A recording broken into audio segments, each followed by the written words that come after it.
Singapore's Trade and Industry Ministry has confirmed that the country's exports to the US will continue to be subject to a 10% tariff. This update comes after Deputy Prime Minister Yong said earlier this week that the United States was not keen to discuss reducing Singapore's tariffs. MTI says it's closely monitoring developments and will seek clarification from the US counterparts as necessary. No details have been released as yet on planned sectoral tariffs on pharmaceuticals and semiconductors. One analyst says that this uncertainty is weighing down economic outlook. Singapore is trying to negotiate for concessions on this front, but we have little clarity on the outcome. So any further tariffs on electronics and pharmaceutical goods will obviously be pretty negative for Singapore's manufacturing sector, since now these two products are enjoying exemptions. What does staying on the baseline 10% mean? We'll explore that issue with our guests. Associate Professor Goh Puay Guan is from the Department of Analytics and Operations at the NUS Business School. And Yuit is president of the Association of Small and Medium Enterprises. He joins us on Zoom. Prof. Goh, let's start with you.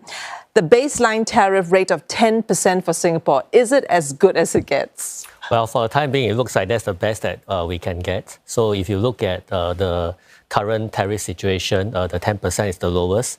And then it's followed by another tier of 15 to 20% for the countries that have some trade deficit with the US, and then it can go higher depending on the variations.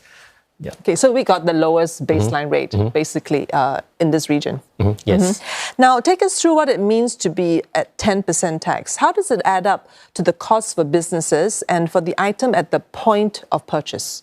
Sure. So when you look at the sort of a trade transaction between buyer and seller, there consists of a few costs. So there's a factory cost, which we're all familiar with, but there's also shipping, there's insurance, and of course the customs duties that's paid at the destination. So this is like generally the Incoterms, right? But it depends on who pays in that process, because the cost can be borne by the buyer or it can be borne by the seller, and it's a process of commercial negotiation. And of course that cost can also be passed to the consumer as well. So in the end, the 10% could probably be spread among different parties depending on sort of the demand and supply of whether they need the seller or the buyer more. All right. Okay, let's come to you, Ms. Yuit.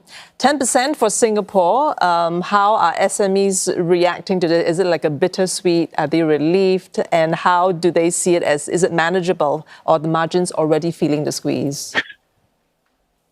I think that at 10%, for many of the business, if you compare against regional counterparts, it's a good thing.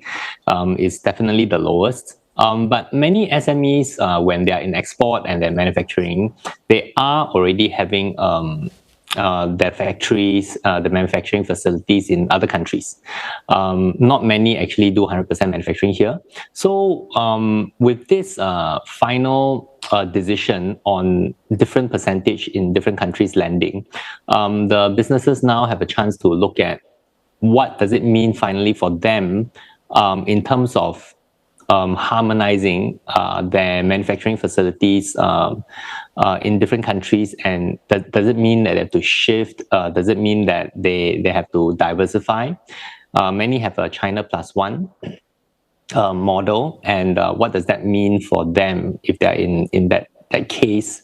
So they need to really look at each country and then look at their own costs and look at what it means if they have to do some move and adjustments.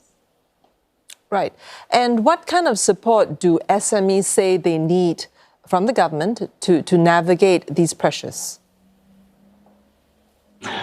Well, the government recently released a new set of support. I think it's called Business Adaptation Grant, BAG, which allows businesses to tap onto it for those that are impacted. I think it's up to 100,000.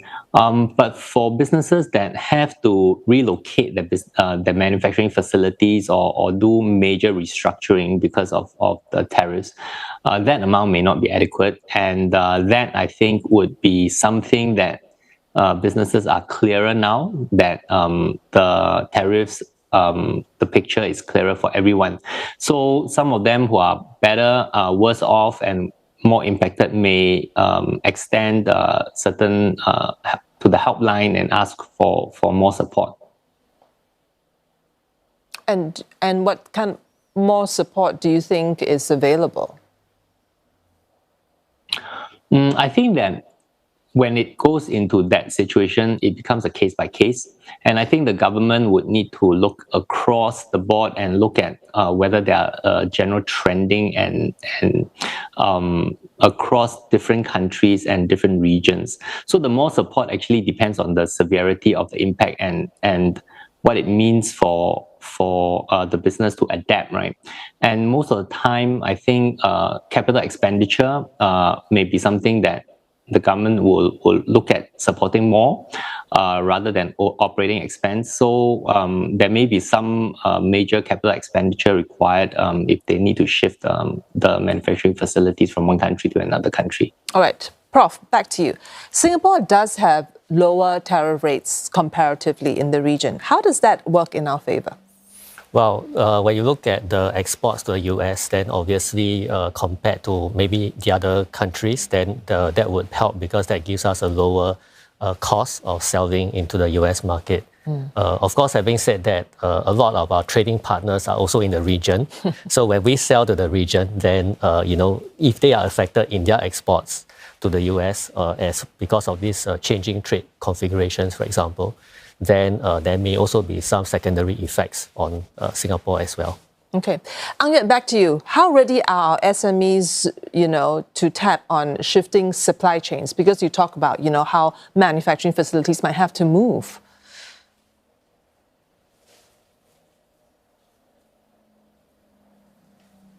And now that we are clearer about how things move, there are still a lot of second order, third order effects that come from that. The challenge is that in this shifting supply chain, many business that are, and SMEs are many layers down from the top, right? And they may find that their business shrinking because their customer that used to rely on the old supply chain now don't have business, and new opportunities may open up.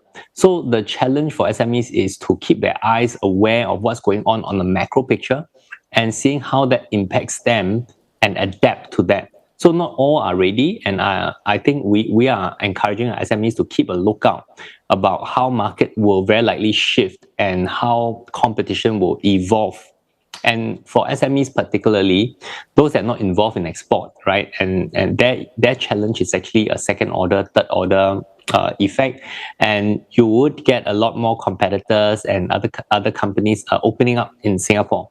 And that will make Singapore a more competitive space when it comes to rentals and human capital costs. So that's what businesses have to grapple with in adapting to this with both the pros and cons, right, of us being at 10%. Okay, Prof, last question for you very quickly. The pharmaceutical and semiconductor sectors are important to Singapore. We were hoping for an exemption, but so far no news. How hard hit would it be, if we don't get an exemption? Well, I think that this is all comparative. So if we look at exports to the US market, right, and on a comparative basis, then that probably baseline kind of rate would probably still be okay in that sense comparatively to what other countries may pay for their exports.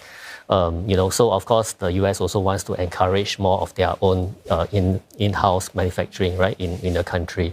So if we look at, for example, but if you look at what Singapore does with exporting to other countries in the region or other trading partners, even in Europe or China or Southeast Asia, then those are also major markets for semiconductors and pharmaceuticals, right? So for example, Malaysia is the biggest export market for us in semiconductors. So we do have different market channels as well that allows us to diversify. And of course, we will continue to do so, I think. Okay, thank you. Yeah, thank you both for joining me.